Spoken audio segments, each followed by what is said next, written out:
devoirs sont terminés, virgule. L'épreuve de dictée fait son grand retour pour le compte de l'édition 2019 de l'examen du certificat d'études primaires au Bénin. C'est l'une des réformes introduites par le gouvernement du président Patrice Talon pour relever davantage le faible niveau des apprenants. Une décision salutaire pour bon nombre d'acteurs éducatifs. Si aujourd'hui les autorités du système éducatif ont fini par comprendre la nécessité de ramener la dictée, c'est parce que c'est une activité synthèse. L'enfant est obligé d'appliquer toutes ces règles de grammaire, de conjugaison, d'orthographe dans un petit texte qu'on lui demande de transcrire. Et c'est l'avantage ça. Et ça permet à l'enfant de mieux maîtriser ces règles de français. Depuis plusieurs années, 5, 7 ou 8 ans, et déjà nous avons inscrit la dictée au programme de l'évaluation. Les enfants composent en dictée chez nous. Pour parler sincèrement, je vous dis qu'avant la réforme, moi je faisais déjà la dictée avec mes enfants.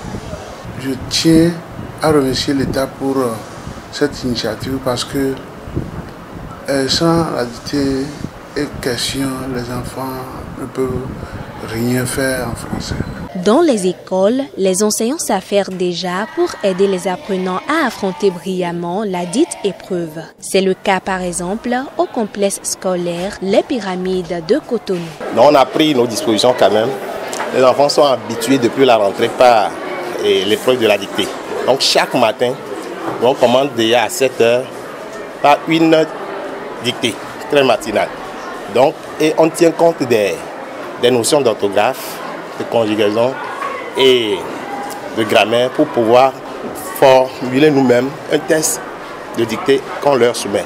Même constat au complexe scolaire Bomberger de Godomé. Colade et Tony, Colade K majuscule O-L-A-D-E accent aigu. Nous avons commencé depuis le début de la rentrée et on doit tout faire pour avoir de bons résultats. Eux-mêmes, ils sont conscients, ils connaissent l'enjeu, ils savent qu'ils ont un souci de décrocher le CEP et eux aussi, ils se donnent à la chose. Et les enfants retiennent la leçon. De bien former les lettres, de respecter les accords, de bien accorder les verbes, les adjectifs qualificatifs. Le maître nous a appris qu'on écrit à sans accent lorsqu'on peut le remplacer par avec. On écrit à avec accent lorsqu'on ne peut pas le remplacer par avec.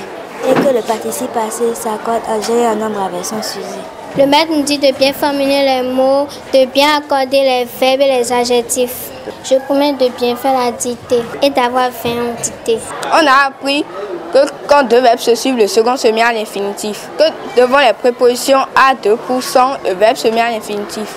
Ainsi, les acteurs éducatifs entendent tout mettre en œuvre pour permettre aux candidats de mieux affronter cette épreuve qui n'est qu'une manière pour les autorités de faire du système éducatif béninois un modèle.